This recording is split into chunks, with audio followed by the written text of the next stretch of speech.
And there's just a whole range of these approaches that go from a little more sophisticated to a little more simple and playful. So, this raven, I think, is a little kind of sophisticated. I'm not sure if it's a raven or if it's, I don't know if those are, dinosaur claws. But compare, the kind of more playfulness of the cat in that space as opposed to the raven in this very different kind of space. I like to see in student work that the teachers are having them draw from life. I'm assuming that maybe this was an actual still life, and so they're doing that, and then again a little more adventuresome, kind of a project, a multimedia piece that kind of a little bit surprising. When you just are coming from a more traditional media to all of a sudden something that just kind of pops off the wall. You look at a piece like this, and again, just like the one with the two figures, there's so much psychology at play here that perhaps we can read it in a way that we think we understand what's going on. But maybe if you had the student here to question them, they might say, "Oh, no, you're taking that completely wrong, and it actually is something entirely different."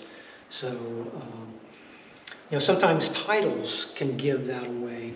So since I don't have the title, that doesn't clue me into maybe what the artist is kind of intending for the viewer to, what position does the viewer take to help them understand what meaning lies behind the imagery, let's say. Again, another nice still life. Again, I like seeing that as sort of preparation for the student to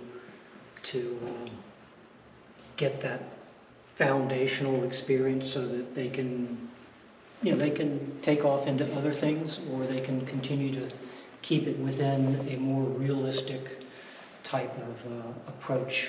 And again, multi-colors there. Yeah, very. Using color is always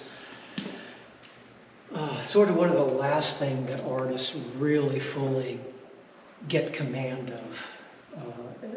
As a high school student, if you have that sort of understanding of the subtlety of color and all that color does in terms of how it affects space, how it affects psychology, how it affects the mood, the tenor of the tone, that's a very sophisticated process of perceptual and sort of interior processing that some artists spend a lifetime trying to master that. And that was one of the ultimate master geniuses of the Renaissance, learning how white is not always pure white. Right. And how does color affect our perception of space? So all of that adds up, and we have a tradition really that goes back 700 years of artists utilizing color in all those different dimensions of how it operates within a field of visual information, like a painting or a mural.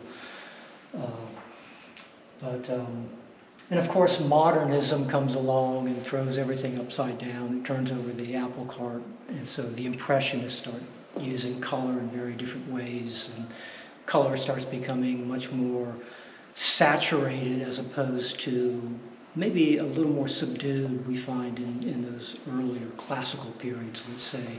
You have the fauves and the pointillism. Right. That's a good example. The fauves, I've called them, and just how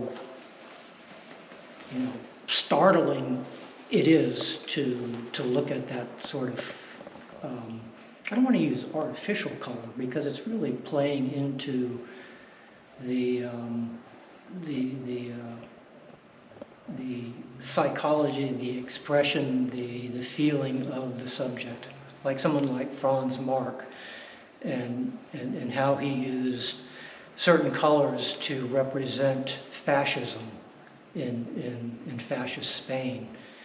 And so not only was it being used just for the psychology of the color, but it was also being used for the symbolic association with these other ideas. And so it becomes as much an idea as it is an emotion. So over here, just very quickly, there's one piece, actually a couple pieces that, when I first came across this, it was sort of like, let's look a little bit closer. And then the closer you look, the more kind of sophisticated it becomes. And I could almost see if this student were to go to like college and major in art, I can almost see them, making these big environments that you actually walk around in, which kind of brings this big piece to the attention. And that is just a real over-the-top assemblage. You can imagine, the work that goes behind it. I mean, just look at these. Origami? Yeah. I mean, that's just off the scale. I was talking to Bev and the idea that if they could have managed to hang that in the center of the gallery, just how, you'd be able to just really see it from all dimensions, all directions. And what an accomplished piece. Really quite a remarkable, not just outcome, but just even attempting that. You can imagine the person making the first one and going, oh, I've only got another 999 to go. And